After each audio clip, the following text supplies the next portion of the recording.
24 सितंबर 2002। गुजरात के गांधीनगर में स्थित स्वामी नारायण अक्षरधाम, एक ऐसा मंदिर जहां रोज सैकड़ों परिवार शांति से दर्शन करने आते थे।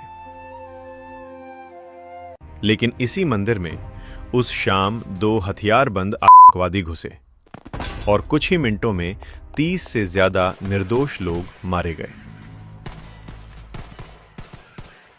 हमले के बाद 6 लोगों को दोषी ठहराया गया, 3 को मौत की सजा मिली और फिर 12 साल बाद सुप्रीम कोर्ट ऑफ इंडिया ने सभी को निर्दोष करार दे दिया।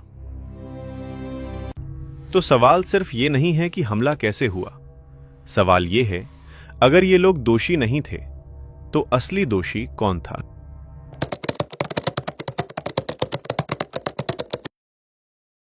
वो लोग अक्षरधाम मंदिर को इसीलिए चुने क्योंकि यहां रोज सैकड़ों परिवार आते थे, बच्चे आते थे, बुजुर्ग आते थे। ये एक ऐसा स्थान था जहां लोग डर के लिए नहीं, शांति के लिए आते थे। 2002 में अक्षरधाम एक ओपन पब्लिक कॉम्प्लेक्स था। यहां कोई आर्म्ड मिलिट्री पेरिमीटर नहीं था, कोई ऑटोमेटिक हथियारों से लैस गार्ड नहीं थे। सुरक्षा थी, लेकिन वो उस तरह की सुरक्षा थी जो सामान्य श्रद्धालुओं के लिए होती है। Volunteer based checking, basic screening, और यही उस समय का स्टैंडर्ड था। आतंकवाद की भाषा में ऐसी जगहों को कहा जाता है सॉफ्ट टारगेट। सॉफ्ट टारगेट का मतलब ये नहीं कि जगह कम महत्वपूर्ण है।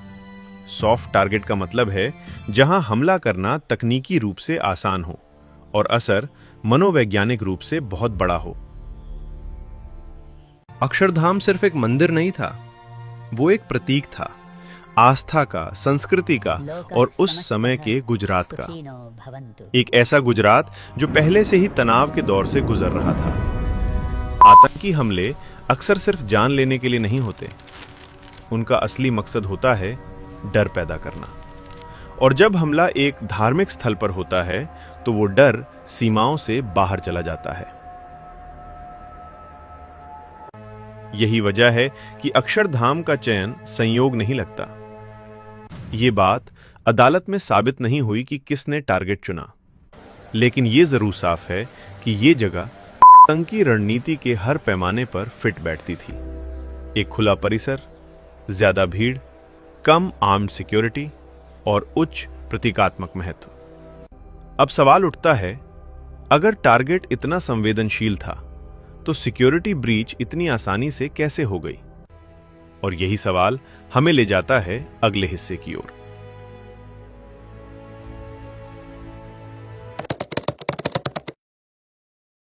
चौबीस सितंबर 2002 की शाम स्वामी नारायण अक्षरधाम के पास 2 व्यक्ति एक वाहन से उतरते हैं।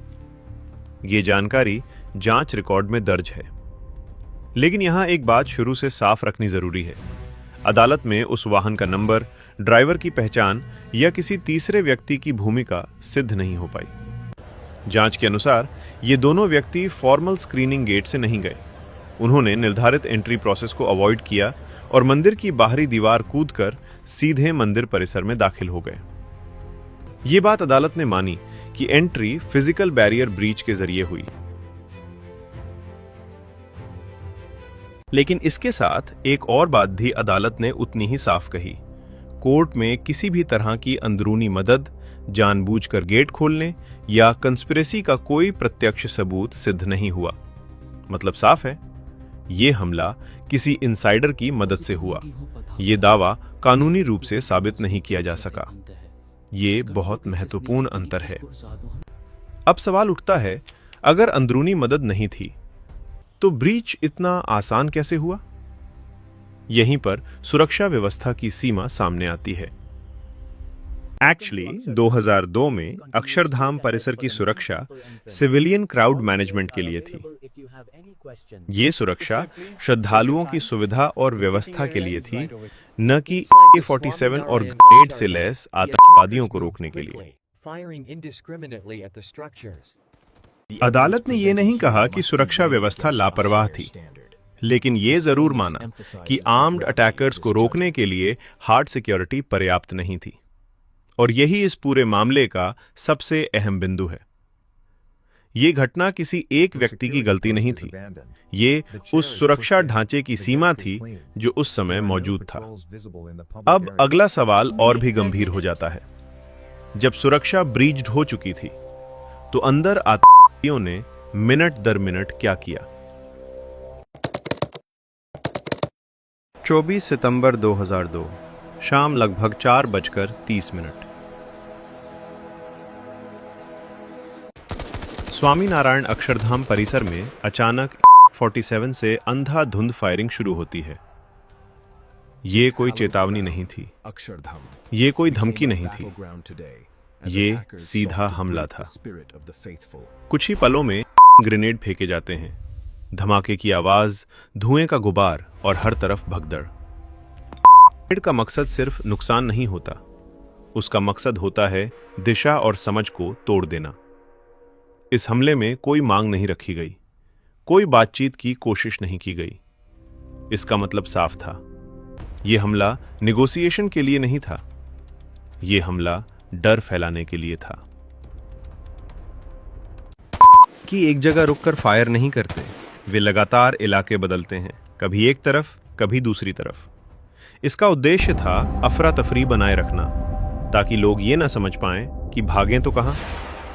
कुछ ही मिनटों में जो जगह शांति और आस्था की पहचान थी, वो जगह एक वीरान शमशान बन चुकी थी। आवाजें, धमाके, चीख पुकार और चारों तरफ डर। यहीं से स्थिति पूरी तरह बदल जाती है। अब ये सिर्फ एक सुरक्षा घटना नहीं रह जाती, ये बन जाता है एक फुल स्केल टेरर सिचुएशन। अब सवाल था, इस नरसंहार को कैसे रोका जाए? और यहीं से स्थानीय पुलिस और प्रशासन की असली परीक्षा शुरू होती है।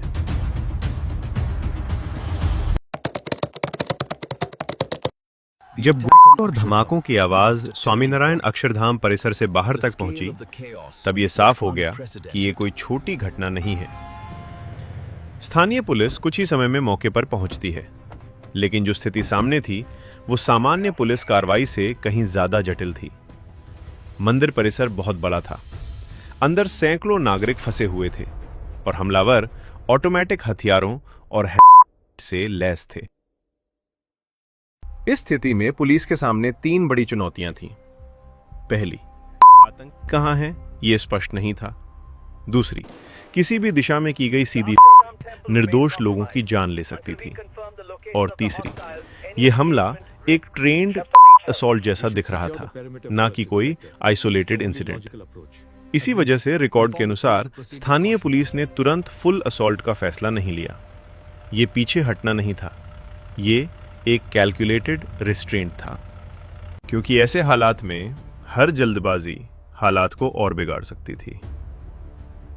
यहां यह समझना जरूरी है, स्थानीय पुलिस भीड़ नियंत्रण और लॉ एंड ऑर्डर के लिए ट्रेंड होती है, लेकिन 47 और ग्रेनेड से लैस आतंकियों के खिलाफ इनक्लोज्ड सिविलियन कॉम्प्लेक्स में सीधी कार्रवाई उनका स्टैंडर्ड मैंडेट नहीं होता।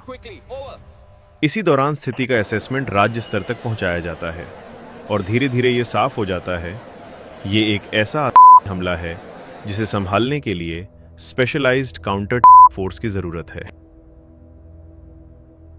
यहीं पर एक अहम फैसला लिया जाता है, नेशनल सिक्योरिटी गार्ड यानी एनएसजी को बुलाने का। यह फैसला किसी दबाव में नहीं लिया गया, यह फैसला ग्राउंड रियलिटी को देखकर लिया गया, क्योंकि इस बिंदु पर सबसे बड़ी प्राथमिकता थी अंदर फंसे लोगों की जान बचाना और आतंकियों को बिना और नुकसान के निष्क्रिय करना। अब सवाल ये नहीं था कि हमला कितना बड़ा है, अब सवाल ये था भारत की सबसे प्रशिक्षित काउंटर फोर्स इस स्थिति को कैसे संभालेगी। अगले हिस्से में एनएसजी की एंट्री और ऑपरेशन की तैयारी।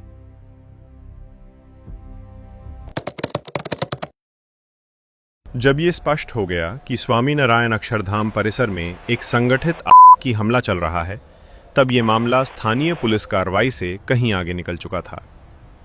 स्थिति की गंभीरता तुरंत गुजरात राज्य सरकार तक पहुंची। उस समय गुजरात के मुख्यमंत्री थे नरेंद्र दामोदर दास मोदी। राज्य प्रशासन की ओर से यह साफ आकलन किया गया कि यह हमला सामान्य लॉ एंड ऑर्डर स्थिति नहीं है। इसी आकलन के आधार पर केंद्र सरकार से तुरंत संपर्क किया गया। 2002 में भारत के केंद्रीय गृह मंत्री थे LK आडवाणी और देश के प्रधानमंत्री थे अटल बिहारी वाजपेयी। राज्य और केंद्र के बीच तेज समन्वय हुआ। यह कोई राजनीतिक बहस नहीं थी, यह कोई आरोप प्रत्यारोप का समय नहीं था। यह एक ऑपरेशनल इमरजेंसी थी जिसका एकमात्र लक्ष्य था अंदर फंसे नागरिकों की जान बचाना। इसी समन्वय के तहत यह निर्णय लिया गया कि नेशनल सिक्योरिटी गार्ड को तैनात किया जाएगा। NSG भारत की सबसे प्रशिक्षित काउंटर फोर्स। ये वही बल है जो हॉस्टेज सिचुएशंस, अटैक्स और डेंसली पॉपुलेटेड सिविलियन एरियाज में ऑपरेशन के लिए प्रशिक्षित होता है। यह भी स्पष्ट किया गया कि ऑपरेशन की कमान पूरी तरह सिविल अथॉरिटीज के पास रहेगी। भारतीय सेना को स्टैंड बाय पर रखा गया, लेकिन मंदिर परिसर के अंदर सेना को नहीं भेजा गया क्योंकि यह एक काउंटर ऑपरेशन था, ना कि युद्ध भूमि। NSG की टीमें दिल्ली से रवाना हुई और गांधीनगर पहुंची, लेकिन यहां एक और बहुत अहम फैसला लिया गया। रात में तुरंत फुल स्केल असॉल्ट नहीं किया गया, क्योंकि रात का मतलब था कम विजिबिलिटी। कम विजिबिलिटी का मतलब था गलत पहचान, और गलत पहचान का मतलब था निर्दोष नागरिकों की जान को खतरा। NSG का ऑपरेशनल डॉक्ट्रिन बहुत साफ है, delay is better than disaster. इसलिए पहले पूरे परिसर का रिकॉनेसेंस किया गया, मंदिर के लेआउट को समझा गया, क्योंकि संभावित मूवमेंट एनालाइज की गई और ये एसेस किया गया कि कहां-कहां नागरिक फंसे हो सकते हैं।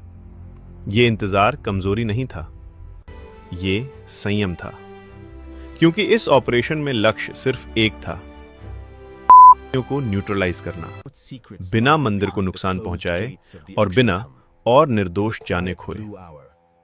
अगली सुबह 25 सितंबर 2002 सारी टेक्टिकल प्लानिंग पूरी होने के बाद NSG ऑपरेशन शुरू करने के लिए तैयार थी। नेशनल सिक्योरिटी गार्ड, जिसे आमतौर पर ब्लैक कैट कमांडोज कहा जाता है, ऑपरेशन शुरू करने के लिए पूरी तरह तैयार थी।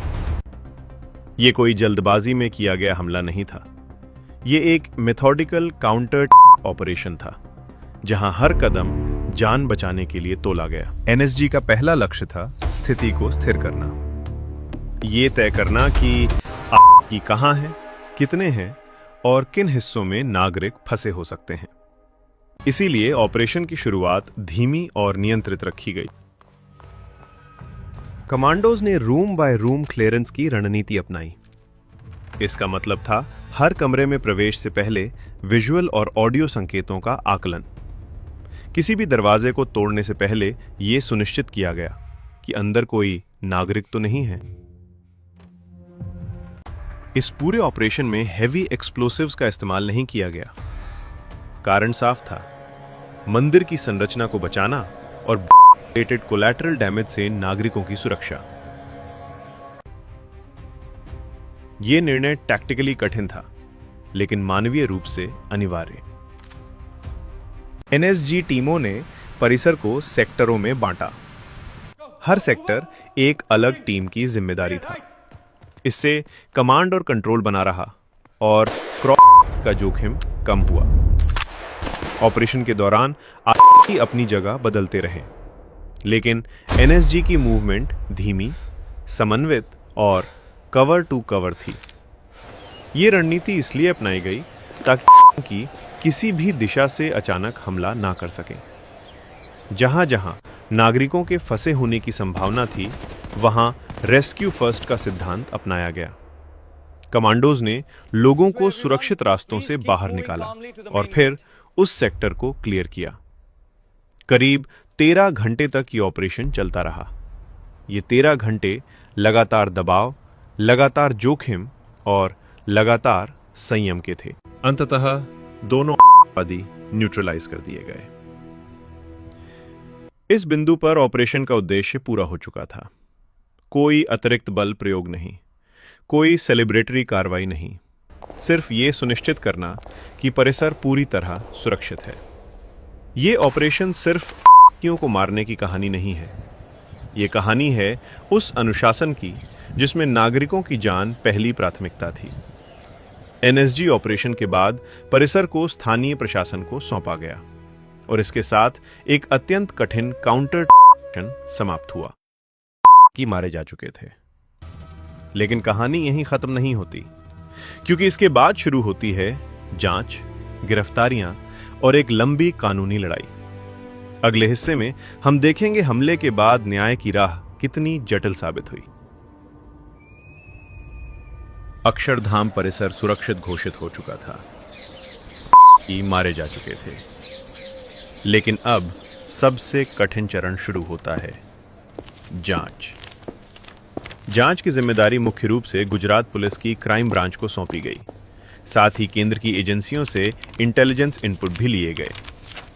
जांच का शुरुआती फोकस था ये पता लगाना कौन थे और उन्हें स्थानीय स्तर पर किसी तरह की मदद मिली थी या नहीं। इसी कड़ी में कुछ भारतीय नागरिकों को गिरफ्तार किया गया।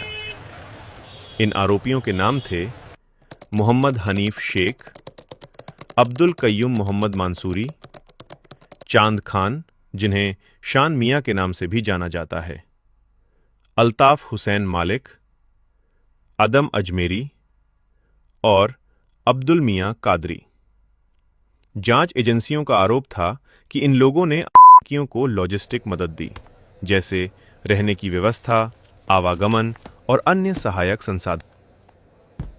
इन आरोपों के आधार पर इन पर आतंकवाद से जुड़े गंभीर प्रावधान लगाए गए। मामला POTA यानी प्रिवेंशन ऑफ टेररिज्म एक्ट के तहत दर्ज किया गया। यहां एक अहम बात समझना जरूरी है। POTA जैसे कानूनों में जांच एजेंसियों को असाधारण शक्तियां मिलती हैं, लेकिन साथ ही सबूतों की कसौटी और भी सख्त हो जाती है। जांच के दौरान कई कबूलनामे दर्ज किए गए, कई बयानों को केस फाइल का हिस्सा बनाया गया और इन्हीं बयानों के आधार पर चार्जशीट दाखिल की गई। लेकिन यहीं से इस केस की कानूनी जटिलता शुरू होती है।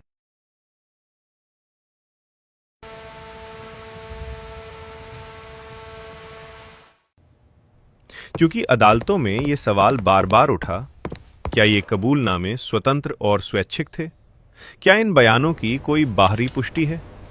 और क्या इन सबूतों की एक ऐसी श्रृंखला बनती है जो बिना किसी शक के दोष साबित कर सके? जांच एजेंसियों ने अपनी तरफ से कहानी पेश की, लेकिन उस कहानी को सबूतों की कसौटी पर परखा जाना था। यहीं से मामला न्यायपालिका के पास जाता है और यहीं से एक लंबी कानूनी लड़ाई शुरू होती है, जिसका पहला पड़ाव होता है निचली अदालत। जांच पूरी होने के बाद मामला अदालत के सामने पहुंचा। ये केवल एक हमले का केस नहीं था, ये एक ऐसा मामला था जिसमें मौत की सजा तक का सवाल जुड़ा हुआ था। सबसे पहले मामले की सुनवाई हुई POTA स्पेशल कोर्ट में। ये वही अदालत थी जो आतंकवाद से जुड़े मामलों के लिए विशेष रूप से गठित की जाती है। प्रोसिक्यूशन का दावा था कि गिरफ्तार किए गए 6 आरोपियों ने आतंकियों को लॉजिस्टिक सहायता दी, जैसे रहने की जगह, आवागमन और सहयोग। प्रोसिक्यूशन ने मुख्य रूप से 3 बातों पर भरोसा किया। पहला, कबूलनामे, दूसरा, परिस्थितिजन्य साक्ष्य और तीसरा, जांच एजेंसियों का निष्कर्ष। 2006 में POTA कोर्ट ने अपना फैसला सुनाया। 3 आरोपियों को मौत की सजा, एक को आजीवन कारावास, अन्य को लंबी जेल। यह फैसला देश भर में चर्चा का विषय बना, क्योंकि ये सजाएं अक्षरधाम हमले जैसी भीषण घटना से जुड़ी थीं। इसके बाद मामला पहुंचा गुजरात हाईकोर्ट में। 2010 में गुजरात हाईकोर्ट ने POTA कोर्ट के फैसले की समीक्षा की। हाईकोर्ट ने निचली अदालत के फैसले को बरकरार रखा। मौत की सजा भी कंफर्म की गई और ये माना गया कि परिस्थितिजन्य साक्ष्य दोष सिद्ध करने के लिए पर्याप्त हैं। इस बिंदु पर कानूनी प्रक्रिया के अनुसार मामला स्वतः अगले स्तर पर जाता है। मामला पहुंचा सुप्रीम कोर्ट ऑफ इंडिया में। यहां केस की सुनवाई सालों तक चली। हर दस्तावेज, हर बयान, हर सबूत लाइन दर लाइन जांचा गया। 16 मई 2014 को सुप्रीम कोर्ट ने अपना अंतिम फैसला सुनाया। सभी 6 आरोपी पूरी तरह बरी, मौत की सजा पूरी तरह रद्द, आजीवन कारावास रद्द, तुरंत रिहाई के आदेश। सुप्रीम कोर्ट ने कहा, यहां सस्पिशन स्ट्रांग है, पर आरोपियों की दोषी प्रूफ नहीं कर पा रहा है। कोर्ट में यह भी कहा, हमें इस बात का अधिक दुख है कि निर्दोष लोगों को दोषी ठहराया गया, बजाय इसके कि असली अपराधियों को सजा दी जाती। कोर्ट का निष्कर्ष साफ था। जांच एजेंसियां ऐसी साक्ष्य श्रृंखला पेश नहीं कर सकीं जो बिना किसी संदेह के दोष सिद्ध कर सके। यह फैसला बात को नकारने का नहीं था। यह फैसला हमले की गंभीरता को कम करने का नहीं था। यह फैसला सिर्फ एक सिद्धांत पर आधारित था, कानून सिर्फ सबूत से चलता है। इस फैसले का मतलब यह नहीं था कि हमला नहीं हुआ या ये कि आतंकी मौजूद नहीं थे। इसका मतलब बस इतना था कि जिन लोगों को दोषी ठहराया गया, उनके खिलाफ कानूनी रूप से अपराध सिद्ध नहीं हो पाया, और इसी के साथ ये केस कानूनी रूप से समाप्त हो गया। आतंकी मारे जा चुके थे, आरोपी बरी हो चुके थे, लेकिन एक सवाल अब भी बाकी था।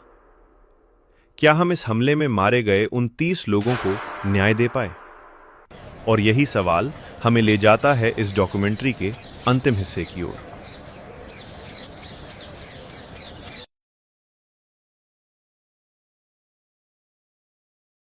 चौबीस सितंबर 2002 की वो शाम भारत के इतिहास से कभी अलग नहीं हो सकती। स्वामी नारायण अक्षरधाम पर हुआ हमला सिर्फ एक की घटना नहीं था।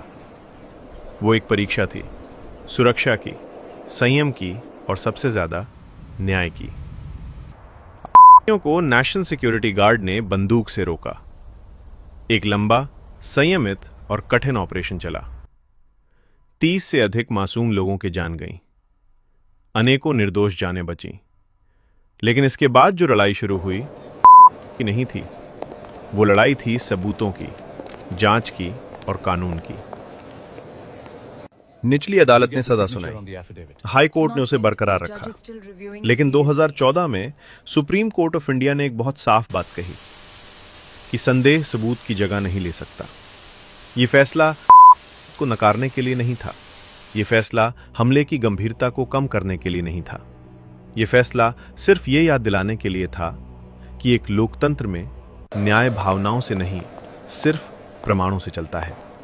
अक्षरधाम के बाद भारत ने अपनी सुरक्षा व्यवस्था मजबूत की, धार्मिक स्थलों की सुरक्षा बदली, काउंटर प्रोटोकॉल्स बदले, लेकिन शायद सबसे बड़ा सबक यह था कि का जवाब सिर्फ हथियार नहीं हो सकता। उसका जवाब संयम, कानून और सच्चाई से भी देना पड़ता है। अक्षरधाम हमला एक दर्दनाक अध्याय है, लेकिन यह अध्याय यह भी साबित करता है कि भारत हमलों से लड़ सकता है।